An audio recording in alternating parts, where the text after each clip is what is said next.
तक अपने सीने में बहुत गहरे और खौफनाक जो राज थे वो दफन रखे, यानी कि 25 साल तक कौन से वो राज थे जो दफन रखे हैं, उसे की ज्यादा जानकारी खातर हमारे गले मौजूद हैं हमारे तेज तरार पत्रकार राजीव कुमार। और भाई तो हमने सबने बेरा है 25 साल पहले जो घटना घटी रेलूराम पुनिया, जिसकी कोठी, जिसके बंगले, जिसकी दौलत, प्रॉपर्टी की अगर मैं बात करूं तो भाई उस प्रॉपर्टी के ऊपर बवाल होया। और जो अब तक की जो लोगों ने जानकारी है वह यह है अकबी रेलूराम की बेटी और रेलूराम का दामाद उनने मिलकर पूरे के पूरे परिवार को रातों रात खत्म कर दिया। बहुत ही यानी कि जो लोहे की राड है या और जो हथियारों का इस्तेमाल करके और पूरे परिवार को खत्म कर दिया। लेकिन उसमें कुछ नया मोड़ आया है भाई। नया मोड़ यह है कि भाई 25 साल के बाद चुप्पी खोल ली है रेलूराम की छोरी ने, और उसने न्यू कहा है कि भाई इस पूरे के पूरे हत्याकांड के अंदर मेरा कोई भी रोल कौन था। बहुत बड़ी बात है 25 साल की सजा के बाद इतना बड़ा खुलासा। तो राजीव के लग गए थे, मतलब इतना बड़ा मामला है, 25 साल की सजा के बाद यह बात बताई जा रही है रेलूराम की छोरी के द्वारा।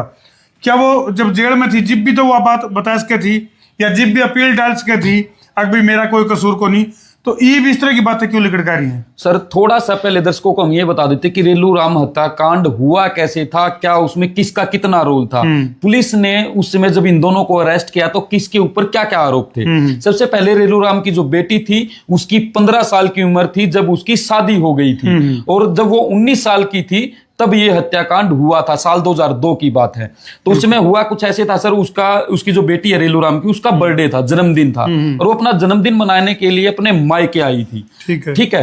तो उसका अब ये कहना है कि अगर मैंने रात को मर्डर करने की मेरी प्लानिंग होती मेरे पति के साथ मिलकर, तो मैं अपनी सिस्टर को लेने जो जिंदल स्कूल है वहां वो गई थी। बोली मेरा पति तो बाहर गाड़ी में बैठा रहा, मेरी बेटी मेरी जो सिस्टर थी उसकी जो मैं हॉस्टल से लेने गई तो वहां भी बकायदा मैं एंट्री करके आई हूं, मैं वहां सीसीटीवी कैमरे की रिकॉर्डिंग में थी उस समय भी। ठीक है। अगर हमारी मेरी मनसा हत्या करने की होती तो शायद मैं मेरी सिस्टर को लेने नहीं जाती। पहली पॉइंट ऑफ नोट तो ये है सर। ठीक है। उसके बाद जब वो घर चली जाती है तो उसके बाद जो रेलूराम था उसको भी ड्रिंक करने की आदत थी। और दूसरी बात क्या है, जो इसकी बेटी थी जो कि सोनिया थी, जिसकी 15 साल की उम्र में शादी हो गई थी, उसका भी ये कहना है कि मैं ओकेजनली ड्रिंक कर लेती थी।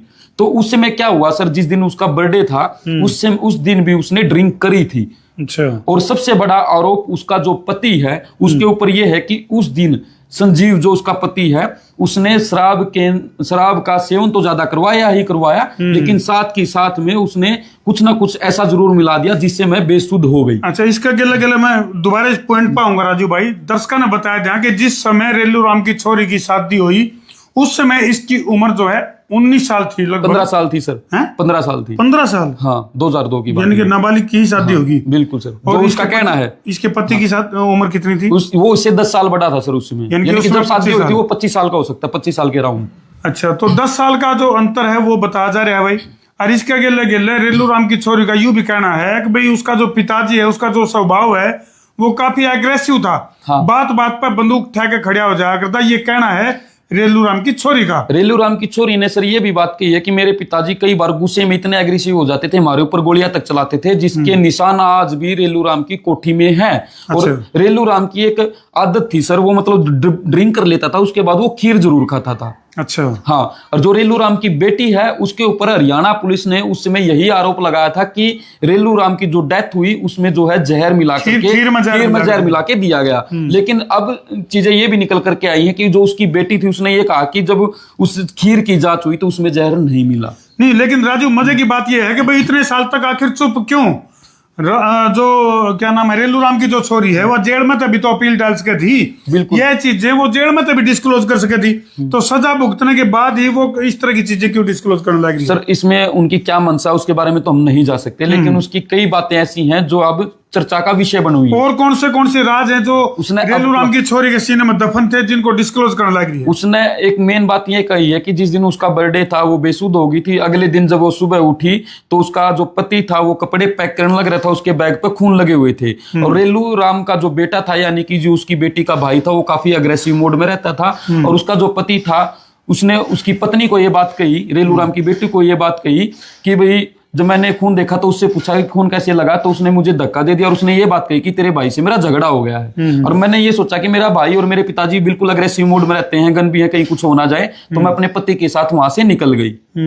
लेकिन जब मैं वापिस वहां से आई तो मैंने देखा कि मेरी माँ की लाश जो है वो नीचे पड़ी है। अपनी माँ, मैं कुछ बोल तो सकती नहीं थी क्योंकि मेरे को वो उसका ये भी कहना कि मेरे को उस दिन जहर भी दिया गया था जिससे मेरी जबान मुड़ गई थी।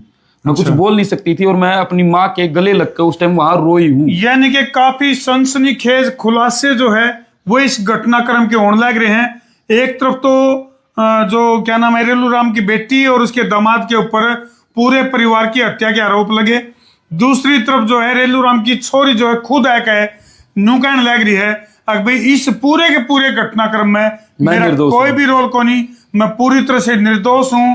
तो उसके बावजूद भी घटनाक्रम पर मौजूद होना और इस तरह की घटनाएं घटना मतलब रोड के साथ एक पॉइंट मेन ये रह गया, उसका जो मेन पॉइंट कहना है हरियाणा पुलिस का, और उस समय ये आरोप लगे थे कि इन्होंने जो ये मर्डर किए ये सब प्रॉपर्टी के लालच में किए।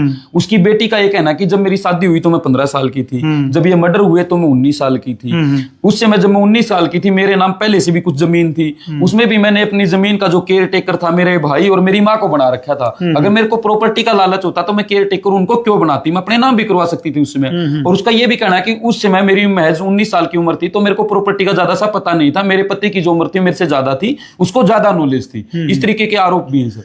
तो कई डाल के जो आरोप हैं वो फिलहाल रेलू राम की छोरी लगाने लग रही है और कई डाल के जो राज हैं जो उसके सीने में 25 साल तक दफन रहे उन राज से पर्दा उठने लग रहा है। उनमें सच्चाई कितनी है वो एक जांच का विषय है। क्या वाकई में रेलू राम की छोरी निर्दोष है, क्या वाकई में वह बेगुनाह है, क्या वाकई में उसने इस घटनाक्रम से कोई तो लागा देगा नहीं था, ये बहुत बड़े बड़े सवाल हैं। लेकिन सर एक लास्ट में एक सवाल ये भी है कि हरियाणा में पूरे भारत में कई बार ऐसे हत्याकांड हो जाते हैं जिनको युगों युगों तक सदियों तक याद किया जाता है। ये भी एक ऐसा ही हत्याकांड है जो आज से तकरीबन 20 साल पहले 25 साल पहले हुआ, लेकिन उसकी यादें आज भी ताजा हो रही हैं। और ये भी लग रहा है कि आने वाले समय में भी जो रेलू राम हत्याकांड हुआ वो चर्चाओं का विषय हमेशा बना लगातार चर्चाओं का विषय बना रहेगा। बहुत ही दुखद घटना थी भाई, निरसन हत्याकांड था जिसमें कि पूरे परिवार को मौत के आगोश में सुला दिया गया था, जिसमें आरोप लगे थे रेलू राम की छोरी और उसके दामाद के ऊपर। सजा काट के फिलहाल में बाहर आ गए हैं और ये मामला और भी गरमाया गया है। इस घटना तक जुड़ी हुई हर अपडेट के साथ जो है तमार के लिए बने रहो। कोई भी छोटी तो छोटी और बड़ी तो बड़ी जानकारी जैसे ही हमें मिलेगी तो वो तुरंत आप लोगों को हम संसार क्रांति चैनल के माध्यम से तुरंत देंगे। तो बने रहो संसार क्रांति के गिले। मैं हूं आपका अपना देसी पत्रकार धर्मू, हमारे पत्रकार राजीव कुमार के साथ।